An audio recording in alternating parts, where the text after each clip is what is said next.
The day Lachlan McLaren turned 16 should have been filled with celebration. Instead, he was ripped away from his loved ones while walking his girlfriend home in Melbourne's southeastern suburbs.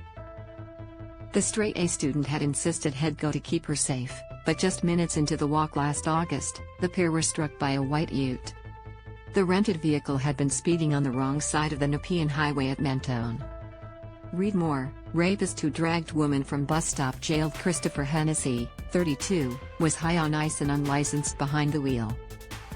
He traveled 800 meters at speeds up to 134 kilometers an hour, narrowly avoiding multiple head-on collisions before he crossed a median strip and side road, hurtling toward the teenagers. Lachlan's last act was to move his girlfriend toward safety. His gut reaction was to save her, to push her out of danger, and I think that says a lot about the kind of person that he was, Lachlan's mum Michelle McLaren told 9 News. She and his dad Kerry remember Lachlan as a really kind, generous kid who just loved life and had everything to look forward to. A basketballer and cadet, the Mentone grammar student had been Year 6 school captain and wanted to be a doctor, forensic scientist and to fight climate change. He pretty much could have been anything he wanted to be, McLaren said. On Monday, Melbourne's country court was filled with Lachlan's loved ones, even more watching on video linked to see his killer sentenced. When Judge Michael Tinney finished handing down a record 15 years behind bars, there was a cheer and clapping. Henness pled guilty to culpable driving and 7 counts of endangering life.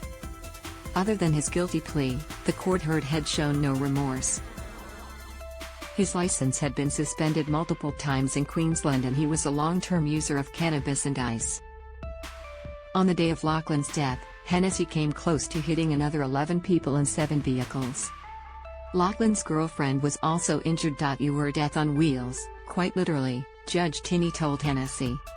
That's how bad your driving was. It was really a matter of who you might kill or injure.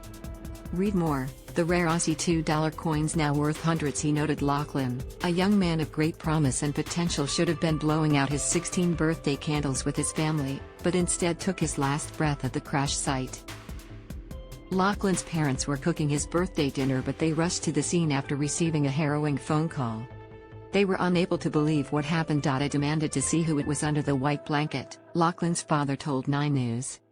Probably the hardest thing I've ever had to do was peel the blanket back. Lachlan was farewelled during one of Melbourne's COVID-19 lockdowns.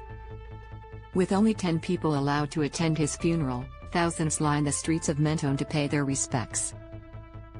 The hearse given a police escort and driven past Lachlan's favorite places.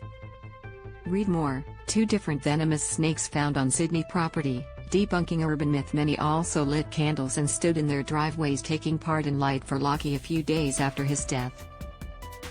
While the man who killed him will spend at least 11 years behind bars before he's eligible for a parole, Lachlan's parents said they've been given a life sentence.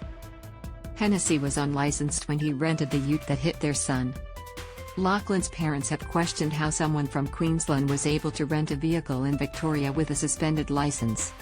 It's a question they want to spark action. They are advocating for digital licensing or a national database to police hire cars. There's got to be a change, he said. Other families can't go through what we've been through. He was ripped from us in 15 minutes.